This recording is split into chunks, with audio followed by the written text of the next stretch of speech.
কুষ্টিয়া শহরের প্রাণকেন্দ্রে অবস্থিত ঐতিহ্যবাহী কুষ্টিয়া ইসলামিয়া কলেজে নতুন ভারপ্রাপ্ত অধ্যক্ষ হিসেবে যোগদান করেছেন মোহাম্মদ টিপু সুলতান। মঙ্গলবার কলেজ প্রাঙ্গণে আনুষ্ঠানিকভাবে দায়িত্ব গ্রহণ করেন তিনি। দায়িত্ব নেওয়ার পরপরই তিনি কলেজের সার্বিক উন্নয়ন, শিক্ষার মান উন্নয়ন এবং দীর্ঘদিনের সমস্যাগুলো সমাধানের প্রতিশ্রুতি দেন।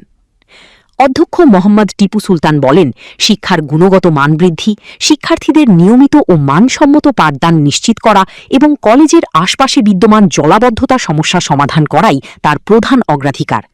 তিনি আরও জানান, শিক্ষা প্রতিষ্ঠানটিকে একটি আধুনিক ও মানসম্মত কলেজে রূপ দিতে প্রশাসনিকভাবে সব ধরনের উদ্যোগ গ্রহণ করা হবে। ১৯৬৮ সালে প্রতিষ্ঠিত কুষ্টিয়া ইসলামিয়া কলেজ বর্তমানে একাদশ ও দ্বাদশ শ্রেণীর পাশাপাশি জাতীয় বিশ্ববিদ্যালয়ের অধীনে অনার্স ও মাস্টার্স কোর্স পরিচালনা করছে। এছাড়া বাংলাদেশ উন্মুক্ত বিশ্ববিদ্যালয়ের বিভিন্ন প্রোগ্রামের ক্লাসও নিয়মিতভাবে এখানে অনুষ্ঠিত হচ্ছে। ফলে প্রতিষ্ঠানটি কুষ্টিয়ার উচ্চশিক্ষার একটি গুরুত্বপূর্ণ কেন্দ্রে পরিণত হয়েছে। তবে দীর্ঘদিন ধরে কলেজটি একাধিক সমস্যার মধ্য দিয়ে যাচ্ছে। নতুন ভবনের সংকট, প্রত্যেকটা জেলায় বড় সরকারি কলেজের পাশাপাশি আরো একাধিক সরকারি কলেজ আছে, কিন্তু আমাদের কুষ্টিয়াতে সরকারি কলেজের পাশে কিন্তু আর কোনো সরকারি কলেজ নেই। সেজন্য সরকারি হওয়াটা খুব বেশি প্রয়োজন। আর সরকারি হলে মানে এমনি শিক্ষার মানটা বাড়বে।